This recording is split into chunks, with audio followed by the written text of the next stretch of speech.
special. I thought it was worthy of a special introduction, and so I wanted someone that was familiar with her work and a friend of Christine's to say a few words about her and her work before we begin. So Christine Granger is a friend and a colleague of Christine's, and she's with a very nice coat. Christine Granger, everybody.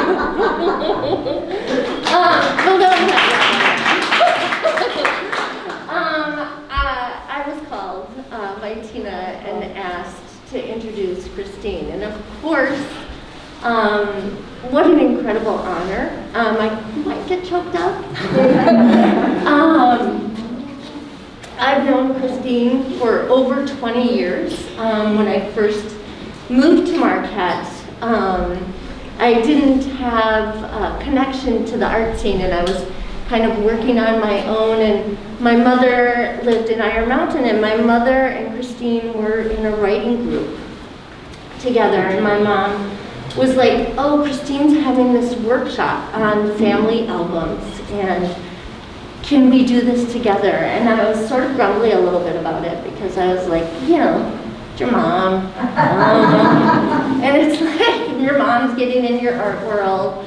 And then my mother became ill, and she had pneumonia, which is something at that point in time she had a couple times a year, but it ended up that I stayed with the workshop.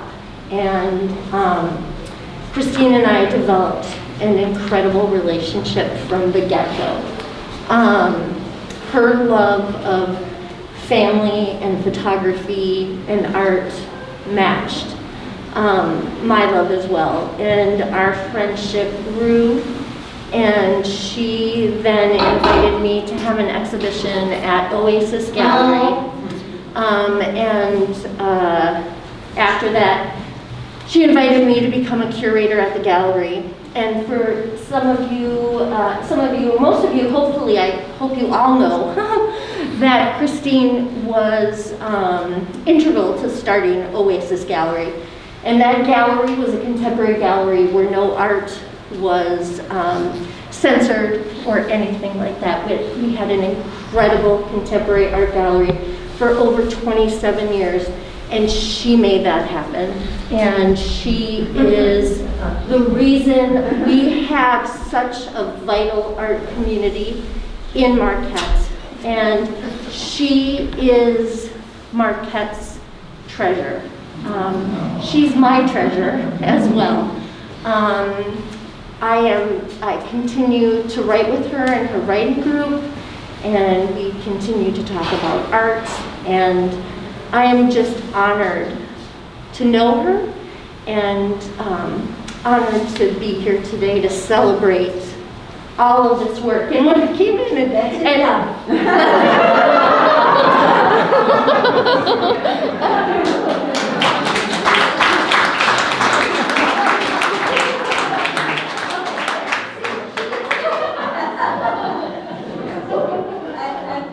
it's okay with everybody, I'll take my mask off, because I'm so muffled otherwise.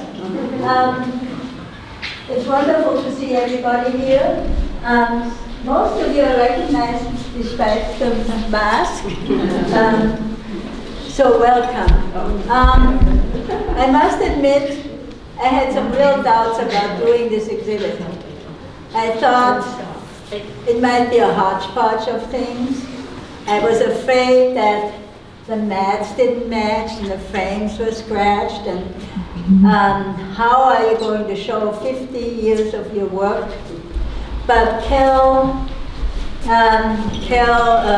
Phillips persuaded me that it would come out all right, and that these things didn't matter very much, and that it would look beautiful, and she made it so. You help. She is with one arm. She is a master of installation, and it looks the way it does, thanks to you. So 50 years of work, you know, where do you begin? What do you have? How do you select? What do you leave out? What do you put in? It's a lot of decisions. Some of the decisions were taken from me because this is what I had left. And a lot of work is gone, it's sold, or it's in Austria. And so this was the major pieces that had enough of a series to give you an idea of what I was working on, because I like to work in series and pursue a theme and a subject over time. Like the windows. I photographed windows all my life, and I still do, but these windows are kind of special. The first project I did when I came here in the 70s was photographing women friends. This was the time, when the Women's Center was getting started, when there was a lot of emphasis on women in the arts. We had a Women in the Arts, UP Women's Art Show that we started here.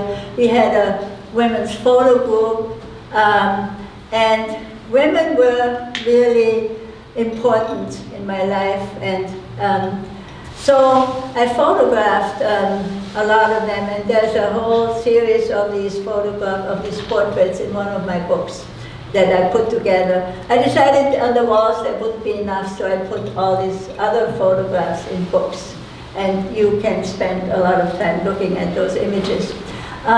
You are in there too. So getting to know these women and spending time with them gave me access to their houses and their sacred space. And so I started doing these interiors and window images. These are kind of very still, quiet places, intimate places, sanctuaries really. And I felt very privileged to be able to be there and make those photographs. The way the light filters through the curtains, or the way the light comes in and glows, like this is the Helen's kitchen, it's like an altar, a glowing altar, or how the window, the inside, outside of the window, the double dimension of what's looking out. And of course, these are not here looking in. I have a whole series of windows looking in from the outside, or looking out from the inside. So I could fill a whole gallery, more than one really, with all my window images. But this is just a small excerpt. And all of it is just a small excerpt. There was lots and lots more that I made. So I'll go around in the room here. These are Asian. We spent a lot of time in Asia. We spent 5 years altogether in China, and we traveled in various other places in Asia. And I was just fascinated with people in those countries. And so these are just a few photographs of children in China and Nepal that I took, because children are, they let you photograph. Although there are some that seem to be a little bit concerned that why are you taking my picture, they don't look too friendly.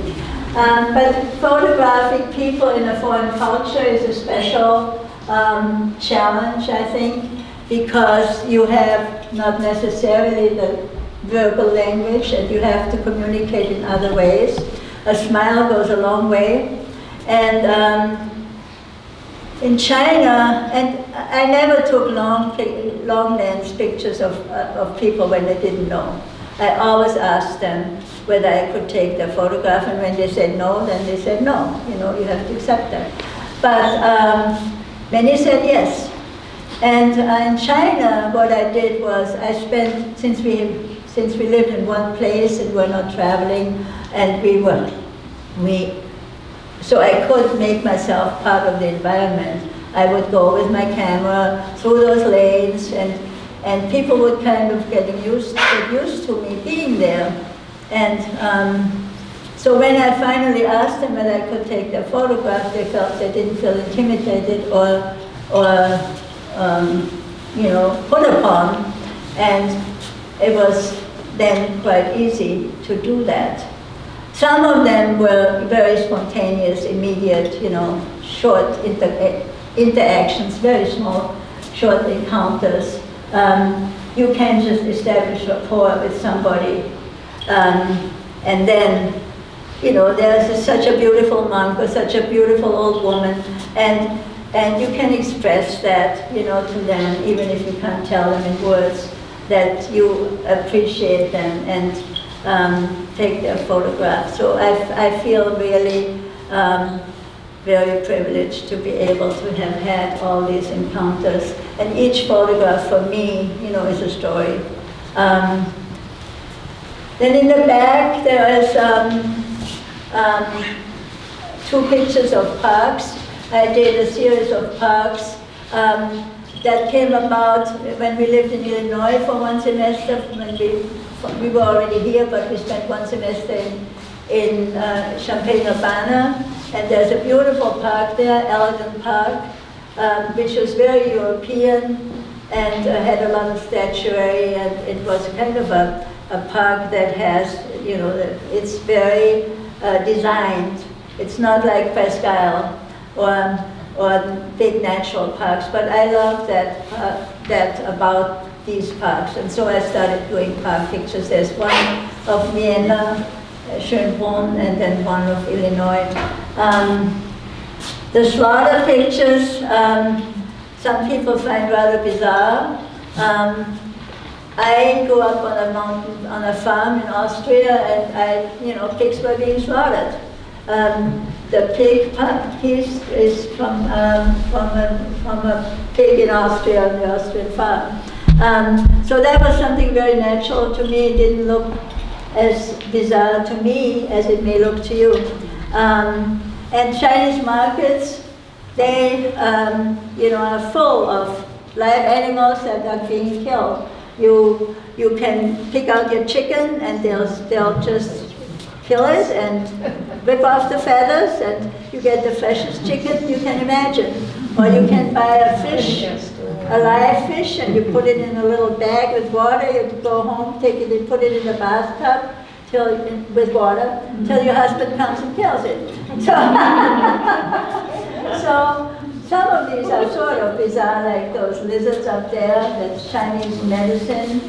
But once in a while, I take pictures like that. The 3x3, one thing I like to do is sequencing photographs so they tell a story. You can tell the passage of time, which is that picture does with the 3 girls and different stages in life. I had one picture with one piece with 4 images, a young girl, young woman, a middle-aged woman, and an old woman. So it was called Passages, and it's like the passage of time that you can show that way. And so I like to sometimes put pieces together like that one. Also the baptismal gown. My grandmother with my mother's sister. Then I also was baptized in that gown, but unfortunately nobody took a picture. But then there's a photograph of myself with our son Alexander, who is over there, now grown up. And my daughter-in-law with our grandson. And so I had 2 pictures, and then the third one I created to match them. And when you work with pictures like that, you have to do a lot of manipulating so they work together, because they weren't square and they weren't like that. And you have to make them fit. But I enjoyed it. My mother, myself, my mother and I, when I was 50 years. My mother, myself, 50 years I think it's called. Yeah, 1943, and then the last one is 1993. So again, both of us aging from child to middle age to older. Now I'm old like my mother is there, but then I wasn't. What else? The collages. That was an idea to create my own image. When I photographed that house of my friend's house in Austria, there, the second one, I thought, I wish there was a tree there. And then I thought, well, I can put it there. I can make it like that. So I did that. And so out of that grew a whole series. I'm sure you can recognize the middle picture, where that is. You know where the middle picture is? It's in Marquette. The courthouse. That's the courthouse, yeah. But you know, there isn't the lake out there in the snow.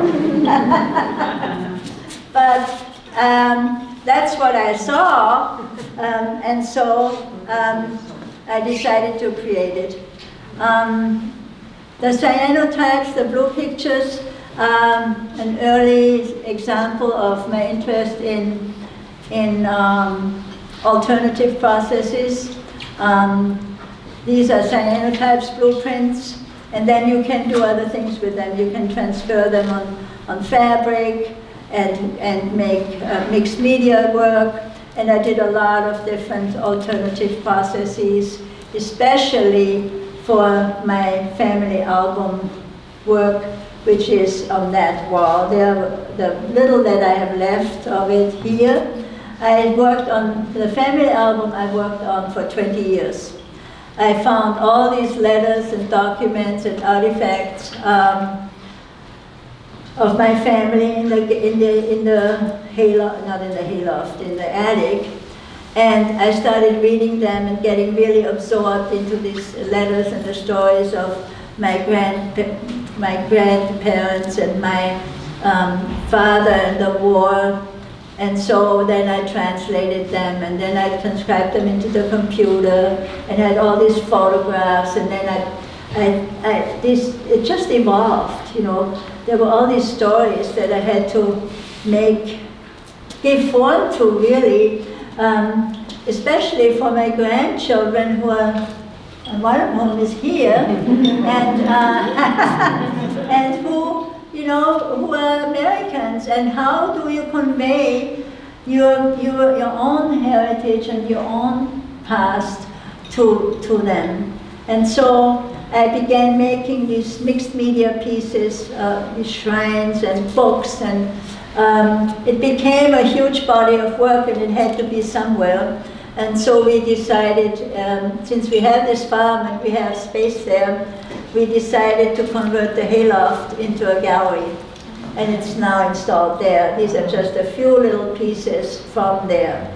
So that's, and then this is a 100-day piece. I love the idea of working 100 days on one theme, one idea, and to see how it evolves and what you learn from doing that, besides being disciplined to really every day spend at least 15 minutes or more. It's just 15 minutes, because once you start, you know, you can't stop. But I did a whole number of 100-day projects, and this is one of them. But I think what's most obvious to me is when I look at this, I mean, there are different theories and there's different work, is that it's all pre-digital. It's all handmade. It's film and camera, it's darkroom, spending a lot of time in darkroom. These prints don't always come out like this. You know, you have to work at it.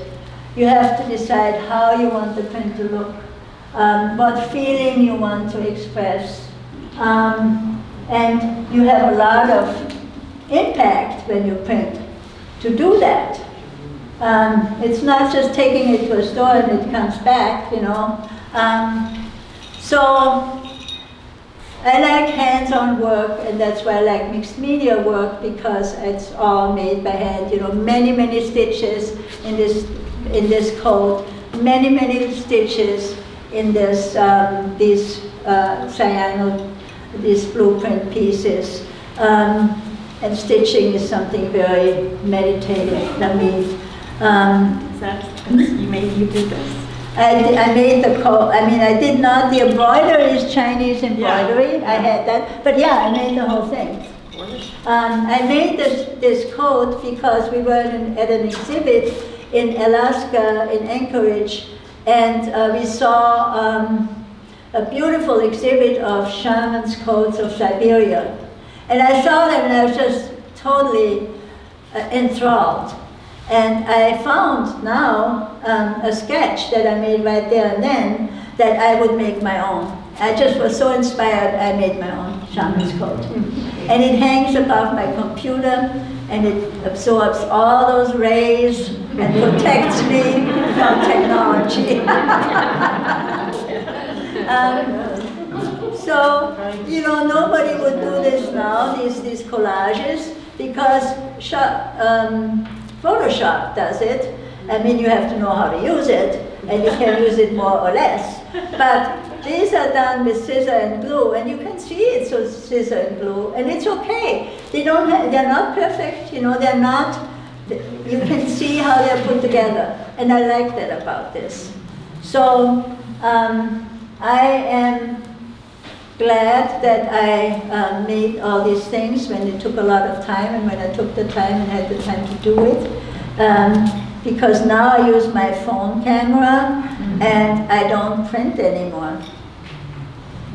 That's about all I want to say. If you have any questions or comments, I'm happy, and otherwise we'll be done.